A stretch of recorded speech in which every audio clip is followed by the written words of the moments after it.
మీ మనసులో మెదులుతున్న సమస్య ఏమిటో నాకు తెలుసు. శ్రీదేవితో వివాహం జరుగుతుందా లేదా అన్నదే మీ సంశయం. మా మనసుల్ని చదివినట్టు చెప్పారు స్వామి. వీళ్ళ పెళ్లికున్న ఆటంకం ఏమిటో తెలిసిపోయింది.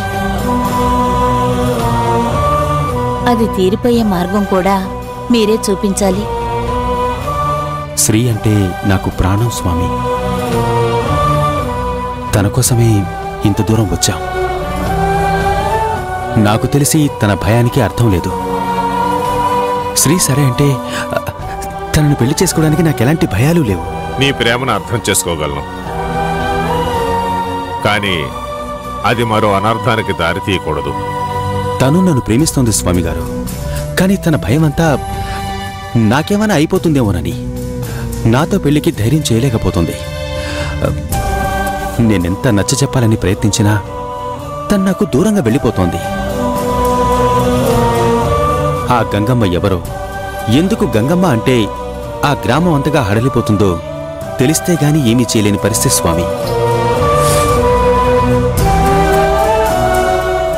ఈరోజు ఎలాగైనా మీరు ఆ గంగమ్మ గురించి నాకు చెప్పాలి స్వామి. గంగమ్మ గురించి తెలుసుకునే ముందు మీరు శ్రీదేవి గురించి తెలుసుకోవాలి. శ్రీదేవి గురించి నాకంతా తెలుసు స్వామి. నేను వాళ్ళ ఇంటికి వెళ్ళి వాళ్ళ నాన్నగారిని కూడా కలిసి మాట్లాడాను. మీరు తెలుసుకున్నది ఆమె కుటుంబ వివరాలై ఉండొచ్చు, కానీ తెలుసుకోవలసిన అసలు విషయం వేరే ఉంది.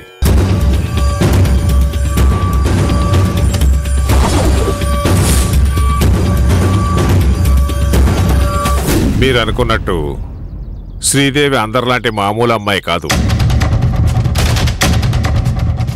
దైవానుగ్రహం మెండుగా ఉన్న అసాధారణమైన అమ్మాయి.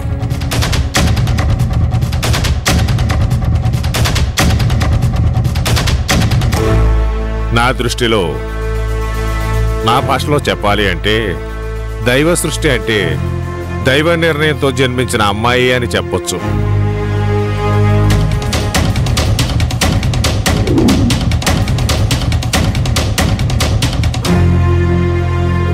ఎందరో పుడుతుంటారు, గిడుతుంటారు, అది ప్రకృతి సహజం. కాని కొందరు కార్యసిద్ధి కోసమే జన్మిస్తారు. అలాంటి ఏదో ఒక మహాకార్యాన్ని తన చేత చేయించడం కోసమే ఆ దేవుడు శ్రీదేవిని పుట్టించుంటాడని నా నమ్మకం.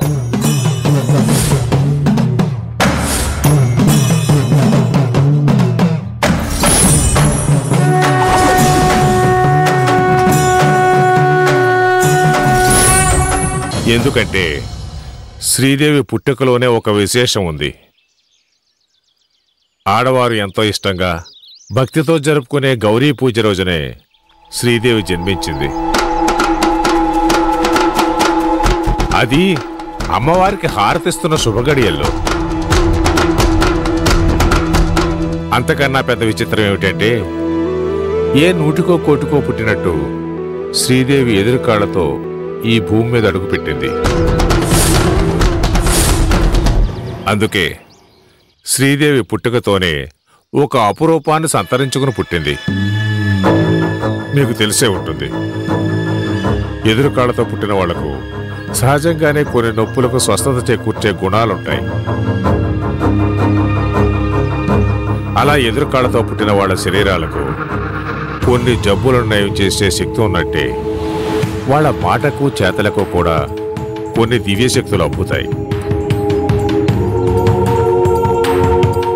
అలాంటి వాళ్ళు పాదం మోపిన చోట అద్భుతాలు చోటు చేసుకున్నా ఆశ్చర్యపోనక్కర్లేదు.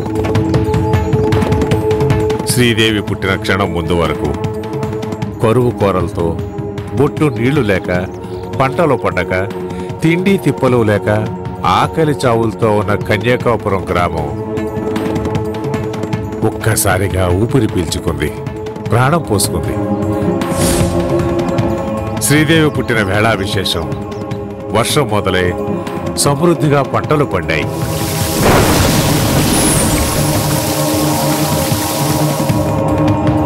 ఇవన్నీ జరిగిన నిజాలు. ఒక్కొక్క విషయం విచారించి నిర్ధారించుకున్నవి. అందుకే శ్రీదేవి అంటే ప్రత్యేకమైన అమ్మాయి అని చెప్పారు.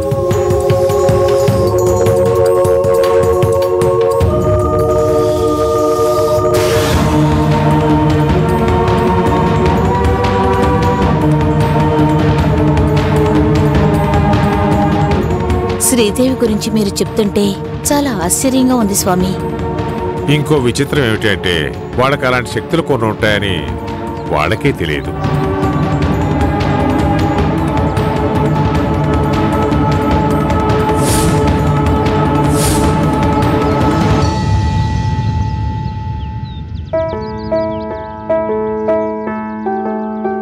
అందం, చదువులో గోల్డ్ మెడల్, వర్క్లో సిన్సియారిటీ. నువ్వు తనను చూసావంటే అస్సలు వదిలిపెట్టవు. శీఘ్రమేవ కళ్యాణ ప్రాప్తిరస్తు.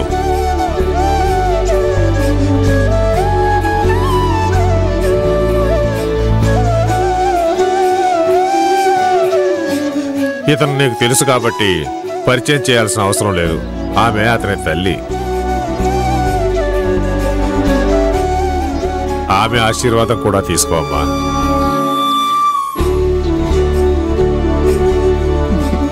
కళ్యాణ ప్రాప్తిరస్తు.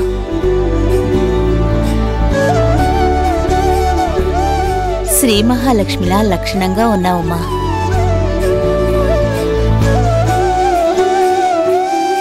శ్రీదేవి రామ్మా.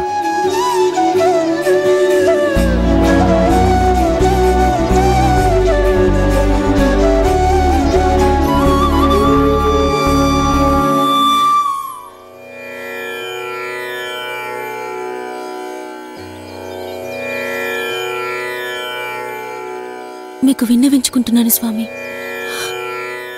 వారిని ఇక్కడి నుంచి వెంటనే వెళ్ళిపోమని చెప్పండి.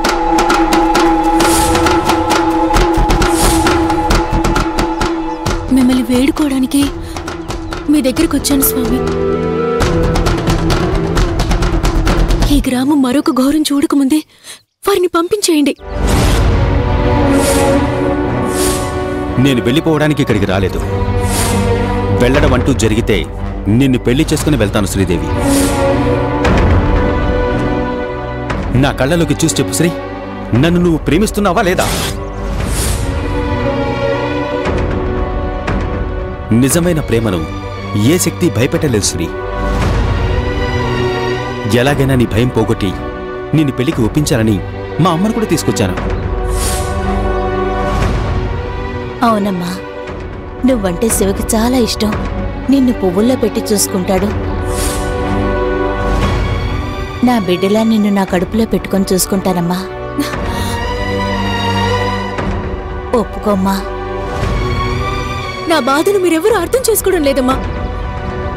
మా అక్కను ప్రేమించిన అతనికి ఏం జరిగిందో మీకు తెలీదు. అంటే నాకేదో జరిగిపోతుందనే కదా నీ భయం అంతా? అదంతా నీ మూఢనమ్మకాలు శ్రీ. నువ్వనుకునేవేవి నిజాలు కావు, జస్ట్ ఊహలు మాత్రమే. ముమ్మాటికి కాదు.